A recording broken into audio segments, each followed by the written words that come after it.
ಒಂದೇ ಏನಂದ್ರೆ ಇವತ್ತು ಕನ್ನಡ ರಾಜ್ಯೋತ್ಸವವನ್ನು ನಾವು ಡಿಸೆಂಬರ್ ಹಂತದವರೆಗೂ ನಾವು ಆಚರಣೆ ಮಾಡಬಹುದು. ಕನ್ನಡ ರಾಜ್ಯೋತ್ಸವವನ್ನು ಡಿಸೆಂಬರ್ ಹಂತದವರೆಗೂ ಆಚರಣೆ ಮಾಡಬಹುದು. ಸಂತೋಷ, ನಮ್ಮಿಷ್ಟ. ನಮ್ಮ ಕನ್ನಡ ಹಬ್ಬವನ್ನು ನಾವು ಯಾವತ್ತು ಬೇಕಂದ್ರೂ ಡಿಸೆಂಬರ್ ಅಲ್ಲಿ ಮಾಡ್ತೀವಿ, ಜನವರಿಯಲ್ಲಿ ಮಾಡ್ಕೊಳ್ತೀವಿ. ಬೇಕಾದ್ರೆ ನಾವು ನಮ್ಮ ಹಬ್ಬವನ್ನು ನಾವು ಯಾವತ್ತು ಬೇಕಾದ್ರೂ ಮಾಡ್ಕೋಬಹುದು. ಇವತ್ತು ನರಸಾಪುರ ವಿಚಾರಕ್ಕೆ ಬಂದಾಗ ಕೋಲಾರ ಜಿಲ್ಲೆ ಗಡಿ ಭಾಗದಲ್ಲಿರ್ತಕ್ಕಂಥದ್ದು, ಗಡಿ ಭಾಗದಲ್ಲಿರ್ತಕ್ಕಂಥ ಆಂಧ್ರ, ತಮಿಳುನಾಡು ಎರಡು ರಾಜ್ಯಕ್ಕೂ ಹೊಂದಿಕೊಂಡಿರ್ತಕ್ಕಂಥ ಕೋಲಾರ ಜಿಲ್ಲೆ. ಕೋಲಾರ ಜಿಲ್ಲೆಗೆ ಅಂತ ಒಂದು ಅತ್ಯುತ್ತಮವಾದಂಥ ಒಂದು ಚರಿತ್ರೆ ಇದೆ ಕೋಲಾರ ಜಿಲ್ಲೆಗೆ. ಕೋಲಾರ ಜಿಲ್ಲೆಗೆ ಅಂತ ಇಡೀ ಭಾರತ ದೇಶದಲ್ಲಿ ಅತಿ ಹೆಚ್ಚು ಮುಜರಾಯಿ ದೇವಸ್ಥಾನಗಳಿರುವಂಥದ್ದು ಕೋಲಾರ ಜಿಲ್ಲೆ. ಅತಿ ಫೇಮಸ್ ಆದಂಥ ದೇವಸ್ಥಾನಗಳಿರೋದು ಕೋಲಾರ ಜಿಲ್ಲೆ. ಕರ್ನಾಟಕಕ್ಕೆ ದೇವಮೂಲೆ ಕೋಲಾರ ಜಿಲ್ಲೆ. ಅದರಲ್ಲೂ ಈ ದೇಶಕ್ಕೆ ಚಿನ್ನ ಕೊಟ್ಟಿರುವಂಥದ್ದು, ಈ ದೇಶಕ್ಕೆ ಹಾಲು ಕೊಟ್ಟಿರುವಂಥದ್ದು, ಈ ದೇಶಕ್ಕೆ ಸಿಲ್ಕ್ ಕೊಟ್ಟಿರುವಂಥದ್ದು, ಈ ದೇಶಕ್ಕೆ ಮೊದಲನೇ, ನಮ್ಮ ಕರ್ನಾಟಕ ರಾಜ್ಯಕ್ಕೆ ಮೊದಲನೇ ಮುಖ್ಯಮಂತ್ರಿ ಕೊಟ್ಟಿರುವಂಥದ್ದು, ಈ ನಮ್ಮ ಭಾರತ ದೇಶಕ್ಕೆ ಕರ್ನಾಟಕದಿಂದ ಪ್ರಧಾನಮಂತ್ರಿ ಆಗಿರುವಂಥದ್ದು, ಅದು ಕೋಲಾರದಿಂದ ಮೊದಲನೇ ಮುಖ್ಯಮಂತ್ರಿ. ಅಂಬೇಡ್ಕರ್ ಬರೆದಂಥ ಸಂವಿಧಾನವನ್ನು ಸ್ವೀಕೃತ ಸಭೆಯ ಸದಸ್ಯರಾಗಿರುವಂಥ ಟಿ ಚೆನ್ನೈನವರು, ಲತೀಫ್ ಸಾಬ್ ಅವರು, ಎಂ ಇ ಕೃಷ್ಣಪ್ಪನವರು. ಎಂ ಇ ಕೃಷ್ಣಪ್ಪನವರು ಇವತ್ತೇನಾದ್ರು ರೈತರ ಪಾಲಿಗೆ ದೇವರು ಅಂದ್ರೆ ಎಂ ಇ ಕೃಷ್ಣಪ್ಪನವರು ಕೊರಿಯನ್ ಅವರು. ಎಂ ಇ ಕೃಷ್ಣಪ್ಪನವರು ಡೆನ್ಮಾರ್ಕಿಂದ ಹಸುಗಳನ್ನು ತಂದು ಇವತ್ತು ಎಲ್ರಿಗೂ ಗೊತ್ತಿಲ್ಲ ಅದೆಲ್ಲ ಯಾರು ಈ ಹಸುಗಳು, ಸೀಮೆ ಹಸುಗಳು ಅಂತಾರಲ್ಲ, ಆ ಹಸುಗಳು ಯಾರು ಕೊಟ್ಟರು ಅಂತ ಯಾರಿಗೂ ಗೊತ್ತಿಲ್ಲ. ಎಂ ಇ ಕೃಷ್ಣಪ್ಪನವರು ಮುಳಬಾಗ ತಾಲೂಕು ಮೋತಪಲ್ಲಿ ಪಂಚಾಯತಿ ಮೋತಪಲ್ಲಿ ಗ್ರಾಮದವರವರು. ಮೋತಪಲ್ಲಿ ಎಂ ಇ ಕೃಷ್ಣಪ್ಪನವರು ನಮ್ಮ ದೇಶಕ್ಕೆ ಹಸುಗಳು ತಂದಿದ್ದವರು, ನಮ್ಮ ದೇಶಕ್ಕೆ ಟ್ರ್ಯಾಕ್ಟರ್ ತಂದಿದ್ದವರು ಎಂ ಇ ಕೃಷ್ಣಪ್ಪನವರು, ಹೊಸಕೋಟೆ ಚಿಕ್ಕೇಗೌಡರು. ಇವರೆಲ್ಲ ನಮ್ಮ ದೇಶಕ್ಕೋಸ್ಕರ, ಜನಕ್ಕೋಸ್ಕರ ಇದ್ರೆ ತಾನೇ. ಅವ್ರು ವೈಯಕ್ತಿಕವಾಗಿ ಅವ್ರ ಮನೆಗೋಸ್ಕರ ಇರಲಿಲ್ಲ. ಅವರು ಸಂಪಾದನೆ ಏನೂ ಮಾಡ್ಕೊಂಡಿಲ್ಲ. ಅವರು ನಾವು ಇವತ್ತು ನೋಡ್ತಾ ಇದೀವಿ, ಅವರು ಸಂಪಾದನೆ ಏನೂ ಮಾಡ್ಕೊಂಡಿಲ್ಲ. ಜನಕ್ಕೆ ಏನು ಸಂಪಾದನೆ ಮಾಡ್ಕೋಬಹುದು ಅಂತ ತೋರಿಸಿರುವಂತ ಚರಿತ್ರೆ ಇರುವಂಥದ್ದು ಈ ಕೋಲಾರ ಜಿಲ್ಲೆ. ಕನ್ನಡ ಅಂತ ಹೇಳಿದ್ರೆ ನಮ್ಮಲ್ಲಿ ಒಬ್ರು, ನೀವೆಲ್ಲ ನೋಡಿರ್ಬೇಕು, ಕನ್ನಡದ ಒಬ್ರು ಯೂಟ್ಯೂಬ್ ಚಾನಲ್ ರಾಮ್ ಅಂತ ಚಂದ್ರ ನೋಡಿದ್ದೀರಾ? ರಾಮ್ ಅಂತ ಒಬ್ರು ಯೂಟ್ಯೂಬ್ ಚಾನಲ್ ಇದ್ದಾರೆ. ಅವರು ಪ್ರಪಂಚ ಎಲ್ಲ ಹೋಗ್ತಾರೆ. ಯಾರು ಯಾವ ಭಾಷೆ ಮಾತಾಡಿದ್ರು ಅದು ಫಸ್ಟ್ ಕನ್ನಡದಲ್ಲಿ ಮಾತಾಡಿ ಆಮೇಲೆ ನಾವು ಇಂಗ್ಲಿಷಲ್ಲಿ ಮಾತಾಡಕ್ಕೆ ಹೋಗ್ತಾರೆ. ಅವರು ಇವಾಗ ಅಟ್ ಪ್ರೆಸೆಂಟ್ ಅಫ್ಘಾನಿಸ್ತಾನದಲ್ಲಿ ಇದ್ದಾರೆ.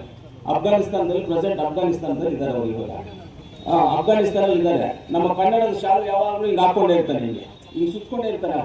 ಯಾವುದು ನಮ್ಮ ಕರ್ನಾಟಕ ಫ್ಲಾಗ್ ಅನ್ನ, ಈ ನಮ್ಮ ಫ್ಲಾಗ್ ಅನ್ನ ಇಲ್ಲಿ ಯಾವತ್ತು ಬ್ಯಾಡ್ಜ್ ಆಗಿ ಹಾಕೊಂಡೇ ಇರ್ತಾರೆ.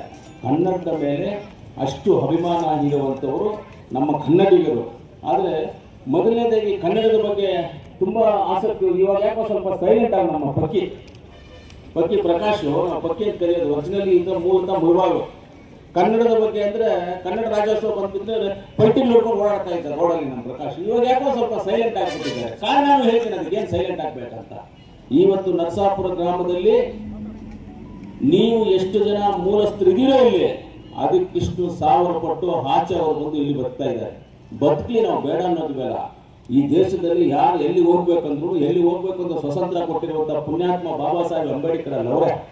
ಅವ್ರು ಕೊಟ್ಟಿರುವಂತ ಸ್ವತಂತ್ರ ನಮಗೆ ಯಾರು ಎಲ್ಲಿ ಬೇಕೋ ಬದುಕಬಹುದು, ಹೆಂಗ್ ಬೇಕೋ ಬದುಕಬಹುದು ಅಂತ. ಆದ್ರೆ ಬೇರೆಯವರು ಬಂದು ಬದುಕಲಿ, ನಾವು ಬೇಡ ಅನ್ನಲ್ಲ.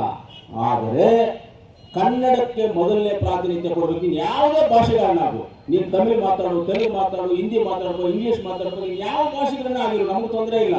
ಆದರೆ ಇಲ್ಲಿ ಬಂದ್ಮೇಲೆ ಕನ್ನಡಕ್ಕೆ ನೀನು ಪ್ರಾತಿನಿಧ್ಯ ಕೊಡಬೇಕು, ಕನ್ನಡದ ಬಗ್ಗೆ ಗೌರವ ಇರಬೇಕು, ಕನ್ನಡವನ್ನು ಉಳಿಸಬೇಕು ಅನ್ನೋದು ನಮ್ಮ ಗುರಿಯಾಗಿರುತ್ತದೆ.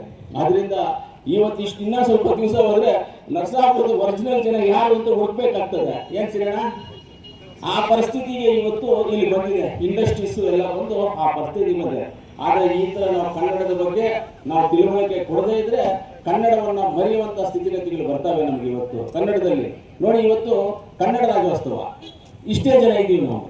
ಸಾಯಂಕಾಲ ನೀವು ಆರ್ಕೆಸ್ಟ್ರಾ ಹಾಕಿ ಎಷ್ಟು ಜನ ಬರ್ತಾರೆ, ರೋಡೆಲ್ಲ ತುಂಬಿಕೊಂಡ್ಬಿಡ್ತಾರೆ. ಅದೇ ರಕ್ತ ಚರಿತ್ರ ಫಿಲಂ ಹಾಕಿ ನೀವು ಪರ್ಟಲ್ ರವಿದು ರೋಡೆಲ್ಲ ತುಂಬಿಕೊಳ್ತಾರೆ. ಬೇಕಂದ್ರೆ ಗಾಂಧಿ ತಾತನ ಪಿಕ್ಚರ್ ಹಾಕಿ ಯಾರು ಬರೋದಿಲ್ಲ. ಯಾರು ಬರೋದಿಲ್ಲ. ರಾತ್ರಿ ಆರ್ಕೆಸ್ಟ್ರಾ ಹಾಕಿ ಎಷ್ಟು ಜನ ಬೇಕು ಅಂದ್ರೆ ಬರ್ತಾರೆ. ರಕ್ತ ಚರಿತ್ರ ಪಿಕ್ಚರ್ ಹಾಕಿ ಎಷ್ಟು ಜನ ಬರ್ತಾರೆ. ಶಿವರಾಜ್ ಕುಮಾರ್ ಹೋಮ್ ಫಿಲಂ ಹಾಕಿ ಲಾಂಗ್ ಎತ್ಕೊಂಡ ತಕ್ಷಣ ವಿಸಿಲ್ ನೋಡ್ಕೊಂಡು ಪಲ್ಟಿ ನೋಡಿತಾ ಇರ್ತಾರೆ. ಏನಪ್ಪ ಇದು ಅಂದ್ಬಿಟ್ಟು. ಆದ್ರೆ ಕನ್ನಡದ ಬಗ್ಗೆನೂ ಆ ಅಭಿಮಾನ ಗೌರವ ಇರಬೇಕು. ಶಿವರಾಜ್ ಕುಮಾರ್ ಫಿಲಂ ನೀವು ಹೋಗ್ಬೇಡಿ ಅಂತ ಹೇಳೋದಿಲ್ಲ, ರಕ್ತ ಚರಿತ್ರ ಫಿಲಂ ನೀವು ನೋಡಬೇಡಿ ಅಂತ ಹೇಳೋದಿಲ್ಲ ನಾವು. ಆದ್ರೆ ಒರಿಜಿನಲ್ ಕಣ್ಣಿಗೆ ಕಾಣಿಸುವಂತ ಕನ್ನಡ ತಾಯಿ, ನಮ್ಮ ಚಾಮುಂಡೇಶ್ವರಿ ತಾಯಿ ಆ ಬಾವುಟವನ್ನು ನೋಡಿದ್ರೆ ಏನು ಖುಷಿ ಆಗುತ್ತೆ. ಹೆಣ್ಮಕ್ಳು ಅರ್ಶಿನ ಕುಂಕುಮ ಬಾವುಟ ನಮ್ದು. ಏನಪ್ಪ ಕರೆಕ್ಟ್ ಆಗಿರೋದನ್ನ, ಹೆಣ್ಮಕ್ಳು ಅರ್ಶಿನ ಕುಂಕುಮ ಬಾವುಟ ಆ ಕಲರ್ ಆ ಕಾಲದಲ್ಲೇ ಕಟ್ಟಿದ್ದಾರೆ. ನಮ್ಮ ಇಡೀ ಭಾರತ ದೇಶದಲ್ಲಿ ಯಾವ ಸ್ಟೇಟ್ಗಾದ್ರೂ ಫ್ಲಾಗ್ ಇದೆಯಾ? ಇದೆಯಣ್ಣ? ಯಾವ್ದನ್ನ ಸ್ಟೇಟ್ ಫ್ಲಾಗ್ ಇದೆಯಾ? ಕರ್ನಾಟಕಕ್ಕೆ ಮಾತ್ರ ಫ್ಲಾಗ್ ಇದೆ. ನಾಡು ಇದೆ ನಮಗೆ, ಕರ್ನಾಟಕಕ್ಕೆ ಫ್ಲಾಗ್ ಇದೆ. ಕುವೆಂಪು ಮಹಾನ್ ವ್ಯಕ್ತಿ, ದೇವರು ಬಾಬಾ ಸಾಹೇಬ್ ಅಂಬೇಡ್ಕರ್. ಆ ದೇವ್ರಿಗೆ 100 ದೇವ್ರು ನಮಸ್ಕಾರ ಮಾಡಬಹುದು, ತೃಪ್ತಿ ವೆಂಕಟೇಶ್ವರ ಸ್ವಾಮಿ ನಮಸ್ಕಾರ ಮಾಡುವಂತಾರಲ್ಲ, ಆ ತರ ನಾವು ಬಾಬಾ ಸಾಹೇಬ್ ಅಂಬೇಡ್ಕರ್ ಅವರು, ಸಂವಿಧಾನ ಕೊಟ್ಟಿರೋರು, ಕುವೆಂಪು ಅವರು, ಕೆಂಗಲ್ ಹನುಮಂತಯ್ಯವರು, ಟಿ ಚೆನ್ನೈನವರು, ಎಂ ಇ ಕೃಷ್ಣಪ್ಪನವರು, ಮಾಸ್ತಿ ವೆಂಕಟೇಶ್ ಅಯ್ಯರಂಗವರು, ಡಿ ವಿ ಗುಂಡಪ್ಪನವರು, ಎಂತ ಮಹಾನೀರು ಹುಟ್ಟಿರುವಂತ ಜಾಗ. ನಾವೆಲ್ಲ ಇಲ್ಲಿ ಹುಟ್ಟಿರೋದೇ ಒಂದು ದೊಡ್ಡ ಪುಣ್ಯವಂತರು ನಾವೆಲ್ಲರೂ ಈ ಜಾಗದಲ್ಲಿ. ಆದ್ರಿಂದ ಕನ್ನಡವನ್ನ ಯಾರು ಉಳಿಸ್ಬೇಕಾಗಿಲ್ಲ. ನೀವು ಕನ್ನಡವನ್ನು ಉಳಿಸಿ ಅಂತ ಯಾರನ್ನು ಕೇಳ್ಕೊಳ್ಳೋದಿಲ್ಲ. ಕನ್ನಡ ಇರೋದನ್ನ ಗೌರವಿಸಿ ಸಾಕು. ನಮಗೆ ಆ ಗೌರವ ಕೊಡ್ರಿ. ಕನ್ನಡ ಉಳಿಸೋಕೆ ಯಾರ ಕೈಯಲ್ಲೂ ಆಗೋದಿಲ್ಲ. ಕನ್ನಡ ಹಾಗೆ ಎಲ್ಲೋ ಬೆಳೆದು ಬಿಟ್ಟಿದೆ ಅದು. ಅದನ್ನ ನೀವು ಉಳಿಸ್ಕೊಳ್ಳಿ ಅನ್ನೋ ಒಂದು ಮಾತನ್ನ, ಗೌರವ ಕೊಡಿ ಅಂತ ಮಾತನ್ನ ಹೇಳಕ್ಕೆ ಇಷ್ಟಪಡ್ತೀನಿ. ನರಸಾಪುರ ಅಭಿವೃದ್ಧಿ ವಿಚಾರ ಬಂದಾಗ ಇವತ್ತು ಕನ್ನಡದ ತಾಯಿ ನಾವು ಇವತ್ತು ನಮ್ಮೆಲ್ಲರನ್ನು ಕಾಪಾಡಲಿ. ನರಸಾಪುರ ವಿಚಾರದಲ್ಲಿ ನಾವು ಡಾಕ್ಟರ್ ಹೇಳಿದ್ರು ಕೆಲವೊಂದು ವಿಚಾರಗಳನ್ನ.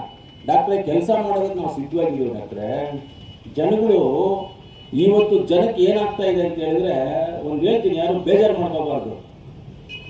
ರಾಜಕಾಲುವೆಗಳನ್ನ ಜನ ಆಕ್ಯುಪೈ ಮಾಡ್ಕೊಂಡ್ಬಿಡ್ತಾರೆ, ಕೆರೆಗಳನ್ನ ಒತ್ತುವರಿ ಮಾಡಿಬಿಡ್ತಾರೆ, ಸರ್ಕಾರಿ ಜಾಗ ನಮ್ದು ಅಂದ್ಬಿಟ್ಟು ಕಾಂಪೌಂಡ್ಗೆ ಹಾಕೊಂಡ್ಬಿಡ್ತಾರೆ.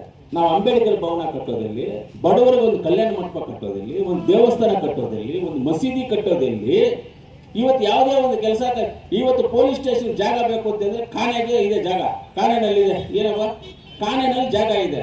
ನರಸಾಪುರ ಇಲ್ಲಿ ಪೊಲೀಸ್ ಸ್ಟೇಷನ್ ಅಲ್ಲಿ ಮಾಡಬೇಕು. ಆದ್ರೂ ಪರವಾಗಿಲ್ಲ, ಊರ್ ಪಕ್ಕದಲ್ಲಿ ಜಾಗ, ಮಶಾನಗಳಿಗೆ ಜಾಗ ಇಲ್ಲ, ಅಂಗನವಾಡಿಗಳಿಗೆ ಜಾಗ ಇಲ್ಲ, ಸ್ಕೂಲ್ಗಳಿಗೆ, ಕಾಲೇಜುಗಳಿಗೆ. ಫ್ಯೂಚರಲ್ಲಿ ಏನ್ ಮಾಡಬೇಕು? ಇದೆಲ್ಲ ಈಗ ಆಗ್ತಾ ಇದ್ರೆ ಏನ್ ಮಾಡ್ಬೇಕು ನಾವು?